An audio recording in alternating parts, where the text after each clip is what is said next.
Big U, the Checc'n. Checking in. Looks like Big U is still up to his ways, even while in federal custody. In court paperwork filed, federal prosecutors say the OG is trying to get his celebrity pals to help him out. Plus, he's making a big ask, a huge ask. He wants the White House to intervene on his case. Shit's all bullcrap. Not guilty. That's the plea Big U entered when he was arraigned on his charges. But Big U is looking at a major uphill battle, and the battle of a federal trial could soon begin as early as next month. According to his federal indictment, Big U ran a criminal enterprise that they call the Big U Enterprise. Court documents say the Big U Enterprise is a mafia-like organization that utilizes Henley's stature and long-standing association with the Rolling 60s and other street gangs to intimidate businesses and individuals in Los Angeles.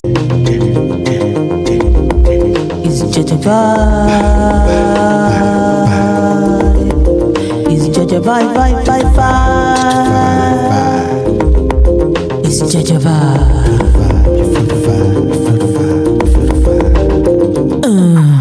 Ladies and gentlemen, you're welcome to JEJE Vibe. We're back. You know I got my amazing queen with me. Thanks, my love. Today we gotta talk about the Rolling 60s Takedown. We begin with that South LA man who the feds say used taxpayer money and donations to fund gang activities. We've learned that Eugene Henley Jr. and Brian Mejia were taken into custody. Henley Jr. is a longtime leader of the Rolling 60s Crips, according to the FBI. But in recent years, he worked in entertainment and ran a youth charity that the acting U.S. attorney now says was a front for his criminal enterprise. LA's on. LA's on fire. Literally, like LA was on fire. Yep. It's like LA's on fire right now when Literally. it comes to the gang situation. They're taking down the famous Crips. Yep. Rolling 60s. 19 defendants in total in connection to this criminal enterprise. At least two of them appeared in federal court. Now, as you mentioned, Eugene Henley and another fugitive are now in custody in connection to this case.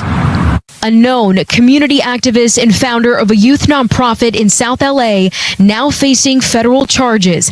A career criminal known as Big U. Eugene Henley is accused of being a longtime leader of the Rolling 60s Crips street gang. Federal prosecutors say Henley ran a criminal enterprise and is accused of a number of crimes, including racketeering, human trafficking, fraud, and the 2021 murder of a musician.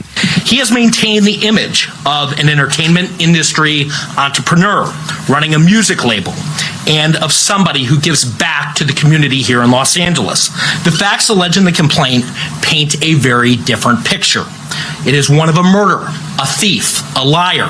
Federal authorities say there are other alleged gang members facing charges they say are connected to the criminal enterprise. A number of arrests were made. These sketches show two defendants, Sylvester Robinson and Mark Martin, in federal court. 4 of the 19 defendants were already in custody, and 10 defendants were taken into custody.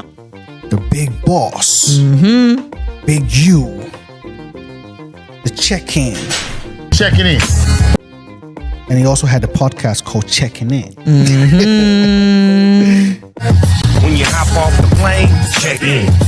Penthouse suite, check in. Crazy. Crazy, like it's checked in, like crazy. He was checking in and everything. When your feet hit the street, check in. Cause if not, shit get hot, you better check it in. And it looks like he's checked in. Yep. So this is gonna probably be my last video. I'm gonna go turn myself in to see what's going on. They talking about I'm a fugitive. Checking in while getting checked in. Checked in everywhere. And he demanded that if you're going to do anything in LA, shoot a video, come out here as an artist, or come on. Like, you gotta check in. Me, myself, I check in. Yeah. And in certain places, I'm gonna tell a dude that they check in with me. Now, I don't think you should go there now. Yeah. I mean, he might want to go to the other one. Pay some dues. Pay your dues. Shit. To the Area boys shit. Area boys shit. Like, Yeah, and I'm glad that you mentioned that because it seemed like anybody that I speak to or that's from LA kind of like have an understanding when it come down to, you know, the checking in situation, you know, no matter who I speak to, no matter who sit down at this table.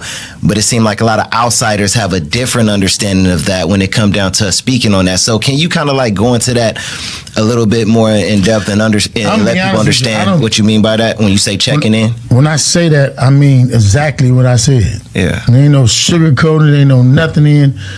It ain't not one human being that's not gonna check in.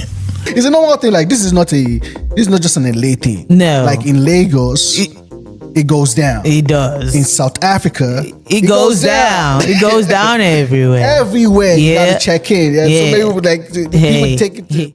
If you want to come in their airspace, you're gonna check in.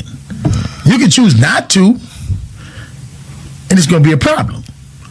If dudes come and you move it in a certain way, if you choose not to check in, you suffer the consequences. You feel like you got something that's bigger than what's there. And because I do it, it's foreign to me to hear people speak how I'm not going to check in, but then that's the ignorant dude, because that's the dude who wants the internet fame. You coming to the hood now. You got to check in. You got to check in. Yep. At least to wet the ground. Letting the ground know that I came here in peace. Any real dude that's ever really been in LA, he checked in. Any real dude that's ever been in Atlanta, he checked in. If you moving and you getting money, you gonna check in because you need to know the right places to be and places not to be. That's a businessman. Yeah. So I mean, but shit, some people feel like I am who I am. And it looks like the government doesn't like the fact that you gotta check in with anybody because you're supposed to have the freedom to move around. If you want to go perform in LA, you can go freely without me going to go see somebody and say, "Hey, I'm here." I guess that's too gangster. The government doesn't like that. Court documents also state Henley fraudulently obtained funding from the city of Los Angeles through the Gang Reduction Youth Development Foundation. Henley was the founder behind the nonprofit Developing Options that helps support at-risk youth. Mr. Henley duped the county of Los Angeles by running a nonprofit named Developing Options, which was set up to pull youth out of the gang life and promote anti-gang solutions. Yet Mr. Henley continued to personally orchestrate violent gang activity that impact our communities. Court documents state Henley had drawn hundreds of thousands of dollars for his own use. Mr. Henley is accused of embezzling donations made by celebrities, professional athletes, and businesses to his charity. Federal prosecutors say Henley could face a 20-year prison sentence if convicted on the racketeering charges. And Big U is beginning to find out because they've been doing a whole lot of talking. So they just raided all my houses. 600 was actually with the police when they raided my house. And he's actually got video and footage of it. So y'all know what y'all dealing with. And I just want to say this to y'all. When they raided my houses and my property, they was asking about whack, loose cannon, 600, and this internet stuff. All of y'all filed. All y'all who be sending shit around the internet, all y'all who be promoting and listening to what these niggas saying, all y'all giving these likes and hidden likes, all y'all supporting this. All y'all guilty of this shit. If you had something against a black man, you should handle it with a black man in the streets. Wack said 100 times he was gonna take my contracts. He working with the FBI. The FBI went to the city 3 days in a row and told the city they didn't want nobody to give me no more money. They went to all the different celebrities and told all the different celebrities, don't give me no money, don't help me, don't do nothing for me. They going around scaring and intimidating everybody. They've been doing a whole lot of talking. On different podcasts. Yep. Hey, the snitching now. Crazy talent. How they going around talking about somebody's gonna raid my house before my house get raided? How they there with the police? And y'all sitting there following them. Everybody that's a part of them shows, and 100 shows and all them shows, and y'all need to, everybody who following them, promoting them, anything. Y'all wrong. Y'all ain't black. And y'all showing for our people. They can put charges against anybody. Hey. I got a story to tell. Hey, the number one street code that you shouldn't break. I got Everybody a story breaking to it. tell. Now, it all starts with a phone call. According to what WEC 100 admitted himself, he made a very specific and critical phone call, not to Big U, but to Big U's wife, warning him about the federal indictment that was coming for Big U. WEC seemed to know the exact timing of when the feds were going to move in. After you got the message, you hit up Big U's wife. You said, "Sis, 911. One sec, let me get Solo." And you gave him a heads up. What I tell him? You said, "One sec, let me get Solo. He needs to leave. Bad." In caps, all caps. He needs to leave. I said, "So bad, right?" Yeah, 4 bad. What the 600 said is 4 rolling 60 telling on it. All right, so Wack, let me ask you. So that's what the 4 bad what means. Talking about little brain, let me ask you this, Wack. Go to talking. Now I can send you a clip. Play the clip. You gonna hear the people saying, "Don't say nothing. Don't tell nobody nothing. Don't say nothing." So which one you want? If he wouldn't have said nothing and y'all found out knew, you would say what? Why you didn't say nothing? Now hold up, who outside the system knows that much about a sealed Fed operation? And more importantly, what kind of person makes that kind of warning unless they're informed from the inside? Check this out. The snitchers. Hear my story. And you're gonna like this story. Hey. Right? Smell like police donuts up in here, man. I brought my badge too. I said this the Fed Avengers. They got me. They got Adam. They got Vlad. No Podmore. Shout out to the new recruit, Remo. He the undercover. So listen. The worst undercover. Hold on, let's get back to it. They said the undercover had a stutter. The informant now. Telling on yourself. The story that nobody asked you to tell. You're not listed in this indictment as witness, cooperant, victim, nothing, which means the police is acknowledging you've never had contact with them, right? Never. They actually describe you as a rival, basically almost somebody that they might be looking to their damn self. So now you're busy telling the story, forgetting there are people listening. Yep, I'm forgetting that is the number one street code you shouldn't break. Why would you tell? Why can't you take one for the team? Oh my God. some of what you may have done may have helped with the timing, right? I think you. What's that? I think you tip it off Big U. I think that definitely. I did what? I think you going online and saying that, and the only reason I'm saying this is that if you ever read any federal indictment, I did what? I tipped him off. You tipped him off via What online. did the lady say in the recording I sent you? Well, please don't what? Please don't tell. But. And these people have been doing voluntarily telling. Mm-hmm. A lot of street members don't like talking about open cases, period, right? Mm-hmm. No matter if it's public information or not. And it's a weird rule, but it's a lot of like knocks to the actual rules of the streets. So if you look at it, it was two reasons why we put that out there. Number one, dude got to get exposed, because these guys have things going on and play a position and get certain things that benefits or whatever they're doing and not be exposed and fooling people. That's number one. Number two, it's public information. Yeah. You know what I'm saying? Like they volunteered themselves to go on podcasts. Hey, some of them promote snitching now. Crazy. And actually, number three, we had to put that out there as still street dudes or acquaintances to street people that, bro, listen, they got information on you. They told their family they're coming to get you between these dates. Go get a good lawyer. Wait though. You don't feel like you should let the streets handle that? Nah. Hold on. You see how they came and got it? Now, if we got this information, we got the work. If we got the information and we didn't tell Big U, that's cooperating with the law enforcement because they said do not tell nobody. Dude might get a lawyer, get little and run.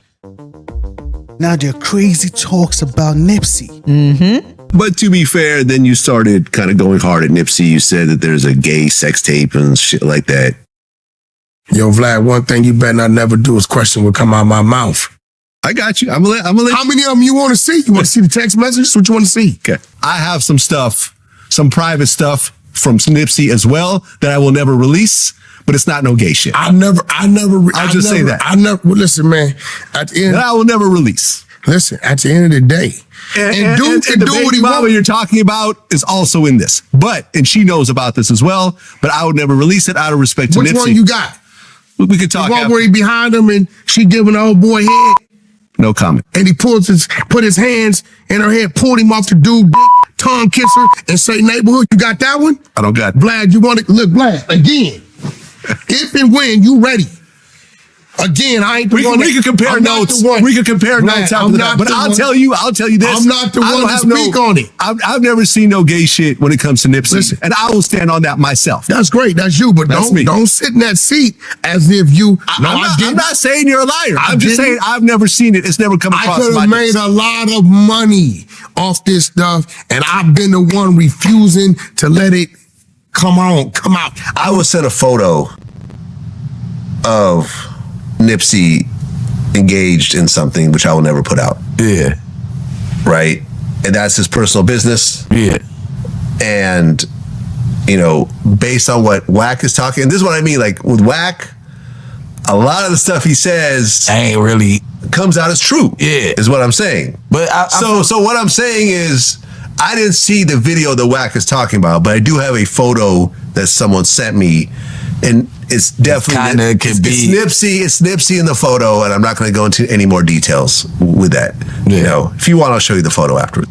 Yeah, I think I have to see the photo now that you spoke on it, because only because of me not being able to prove Wack right or wrong. I'll show you the photo afterwards.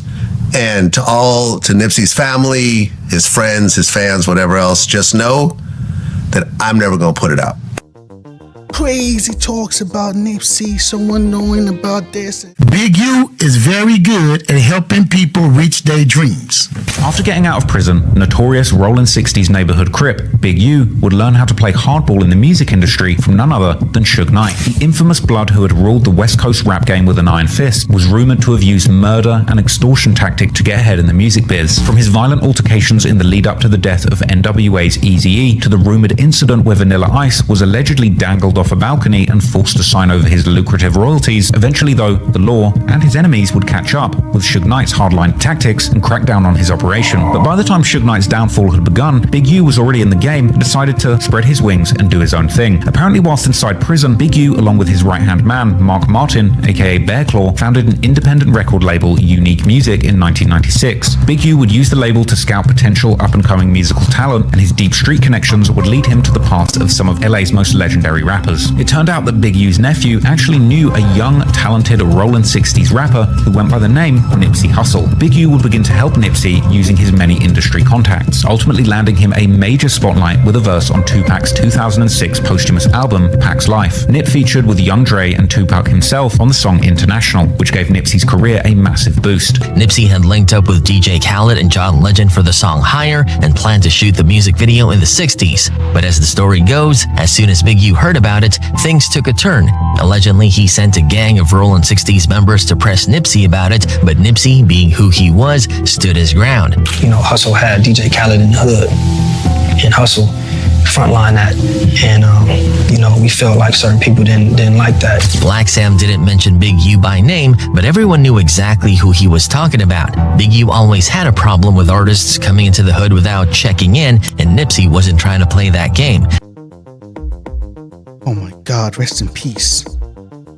I'm on a phone, he FaceTimed me. So he FaceTimed me and stuff like that. He was like, Nipsey just got killed. I'm like, sick, so I didn't hear that. So I hang up with him.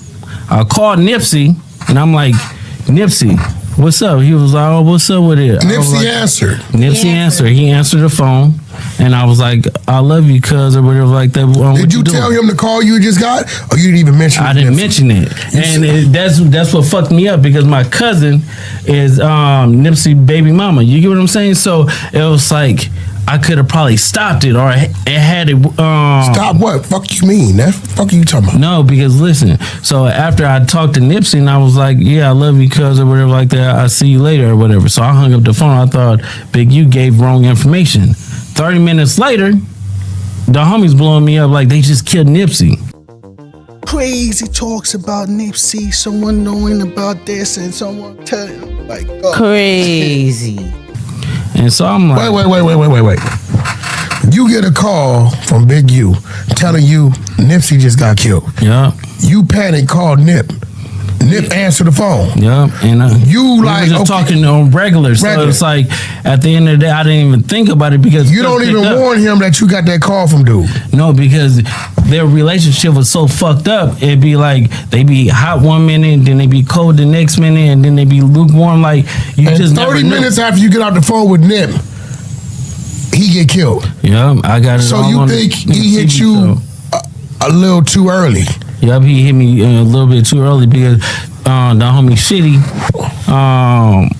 double back 3 times. You get what I'm saying?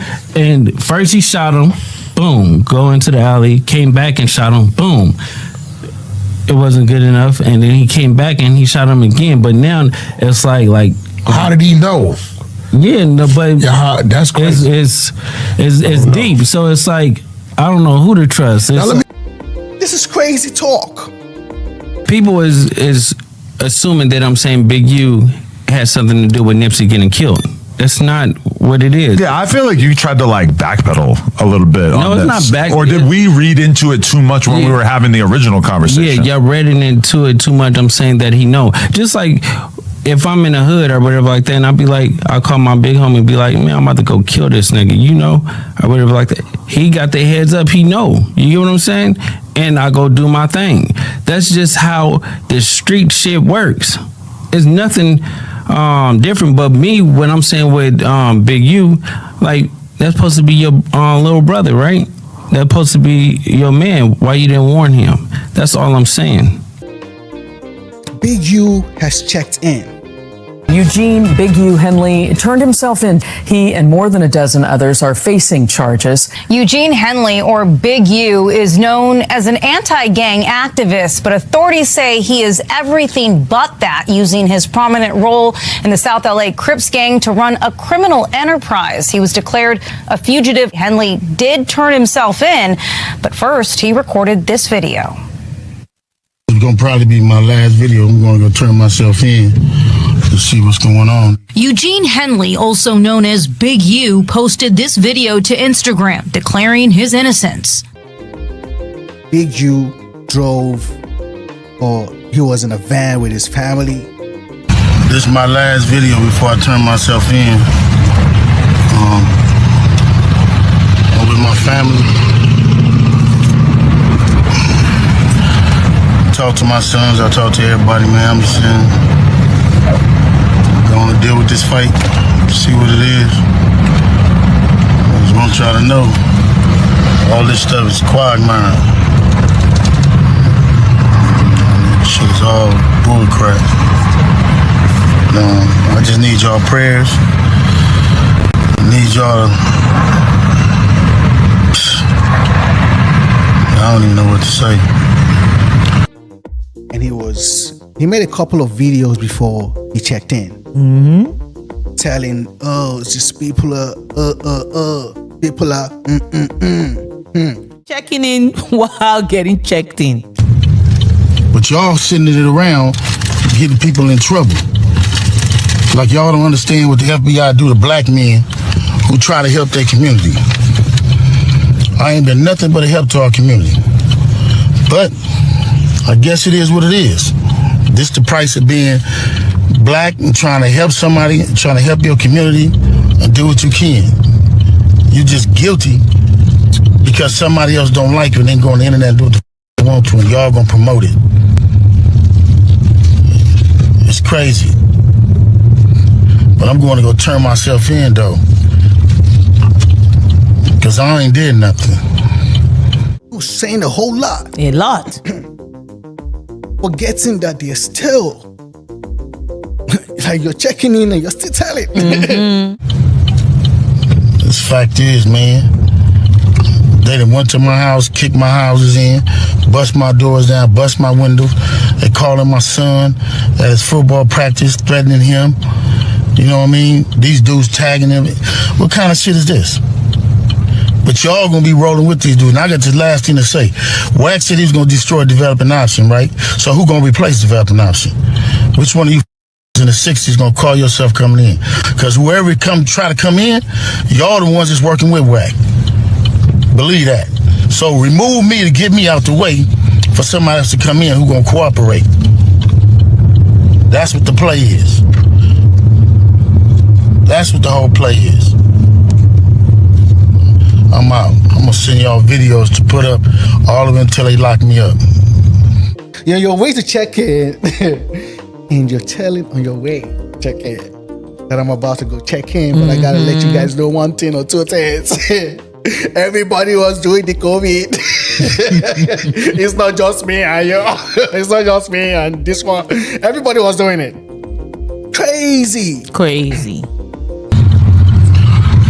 I'm looking at this video as I come in to turn myself in, and I'm disheartened by the fact that they trying to say that I stole something from Developing Option, or I used Developing Option for a front.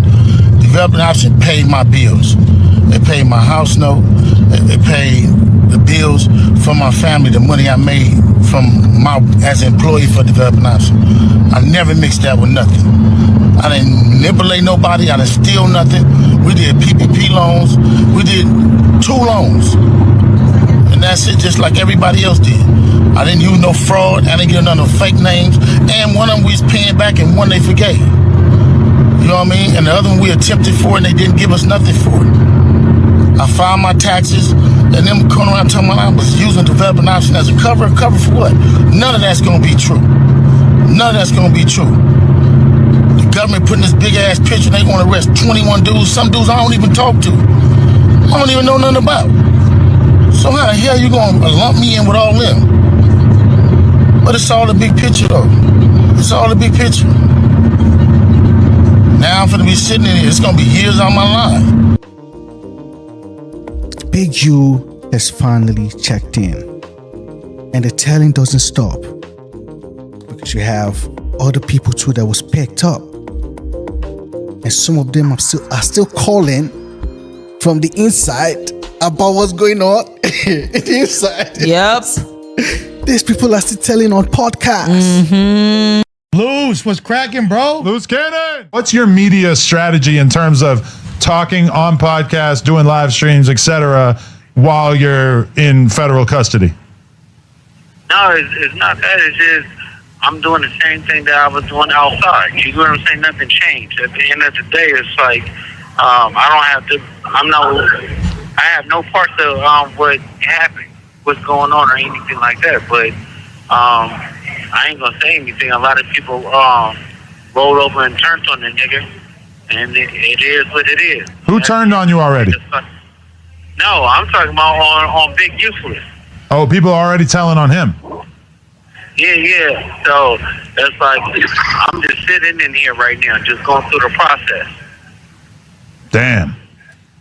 Is everybody telling loose, or do you know specifically who's been telling? Shit, everybody got out. The only people that's still in here is what me breaking him. Hey, they are the group podcast now. Crazy. The informant stable. Chee! Even certain conversations being allowed on this platform, they ever pull you to the side like, again, not saying that it would be the cause of it, but it's exacerbating it, right? It's so adding context. Like all the time. Y'all are coming in here and I mean, there's a part where they're like, hey, we knew this, but then on the No Jumper podcast, they corroborated it. And I'm like, oh my God, the conference of informants. Hey, the informants round table. The round table of tellers. Yep. No, definitely. And just because I have it pulled up, I really want to just play this one clip that has been going kind of viral. That's like generally considered to be like the most federal clip that anybody on the podcast has ever had. This is Loose Cannon. So basically, it's like, cause he'll be like he'll talking about Big U things like we'll go and do something, and the same niggas we do it to show up to the house like 10 minutes later when we trying to counting everything, right? And we be like, how the they get that? Oh well, we're gonna just give them like $40,000 back and stuff like that, but cause it's actually putting us in paperwork, right? And like doing like real police shit. Now, hey, who is the biggest snitch? Who's the biggest teller? Who's going to tell us? Who's the biggest snitch in the informants round table? This story that's about to unfold right now. This story just unfold right now. Hey, who's the biggest snitch? It's crazy. I seen that nigga get like 20 guns. And when he got 20 guns, he's selling them to the homies. But I'm like, why are you writing down the serial numbers? So it's like, he was doing like shit like that, and I didn't catch on. So it was like, I'm waking up now. You get what I'm saying? Because I'm his right hand man. You get what I'm saying? So when it came down to like dirt and stuff like that, I'm gonna get it. You get what I'm saying? And then like, people are pretty astonished because almost that exact thing is listed in now the let me indictment. go back to It's crazy what these people are doing for views. Hey, and the biggest snitch did snitched. Telling. Hey, while the biggest snitch was snitching, they were trying to warn him, but he kept snitching. He said he don't give a fuck and kept snitching. Man, this is crazy. I want you to read it. I will read it. I'll read it. I'll read it. Can I say something before I read it? Because it's very important. I want you to read it. All right, I'll read it. I want to see how I'll smart read you it, are. and then I'll give what I thought of it, and then I'm going to repeat what Adam said about it. But I want a dramatic reading. You spun it crazy. I want you to read it dramatically. Hey, third, y'all out there? Yo, before y'all get to that, I'm gonna expose something that I never exposed. Yo, Wack. Oh, wow, okay. I'm so glad you're my friend, because all your ops just go to jail, bro. I ain't gonna lie to you, man. All your ops, every nigga don't like you, they going down in the ball of flame, man. I'm a legal Yo, guy, Wack's my friend. I'm telling you. Go ahead, read it. Read it. Henley, I'm on him for doing this weird shit. Go ahead. Crazy times. And there you have it. The biggest snitch of them all. Much like Big U, you've kind of gone into detail about a variety of situations that a lot of people are conflating with extortion at this point. What do you mean by that? What you mean?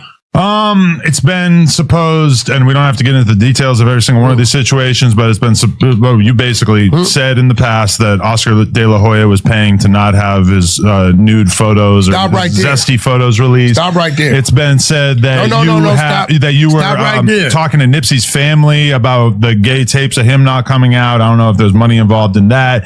It's been suggested that maybe Kim Kardashian at one point or Kanye, that they were doing stuff for you so that you didn't release more sex tapes of her. Okay.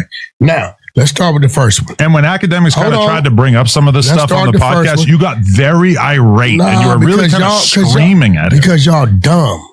See, right there. You're a dummy too. I gotta call you a dummy. Okay, but because I'm gonna show you. But starting with the name calling makes you look more guilty. No, I'm gonna show you why.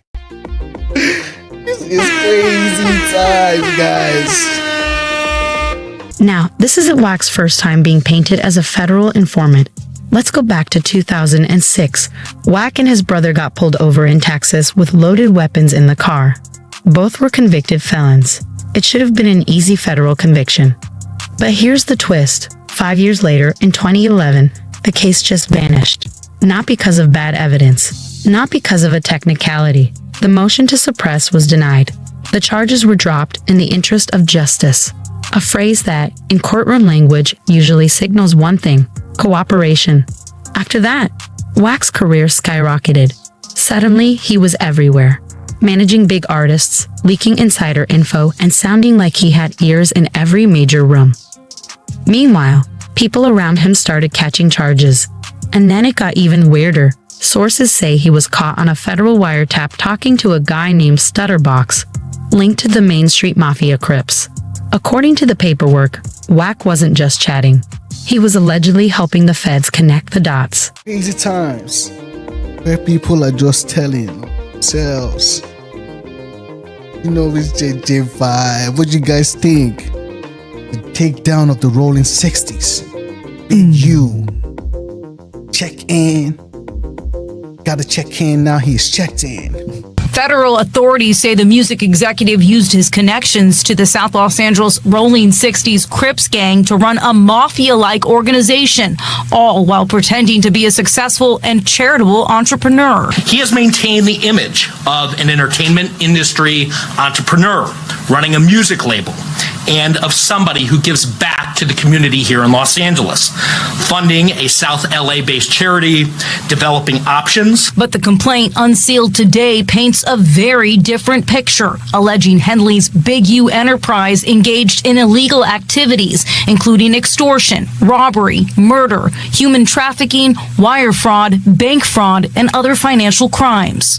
It is one of a murderer, a thief, a liar, and a cheat. Federal authorities say Henley murdered an aspiring musician in January of 2021 in Las Vegas and disposed of his body off of Interstate 15. Authorities also allege Henley used his charity for at-risk youth developing options as a front to hide his criminal activity. Transporting prostitutes across state lines, extorting strip clubs, marijuana dispensaries, and other businesses, and fraudulently applying for COVID loans in the form of a business relief loan.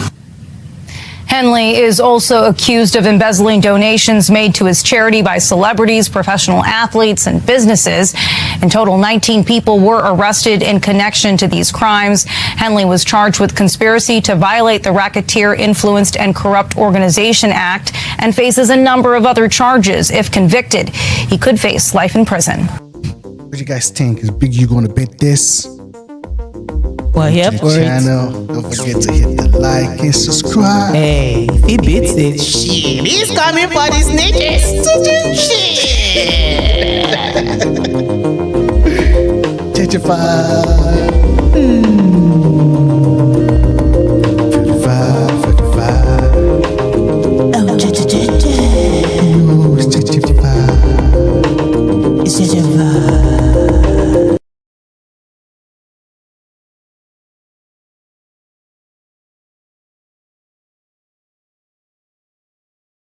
Oh my God. Just when I thought it couldn't get any worse for Big U, new paperwork has just come out that pretty much states that the feds have 20,000 wiretapped phone calls that they intend to use during the course of Big U's trial, along with an additional 60 gigabytes of evidence. Now that is a lot of evidence, y'all.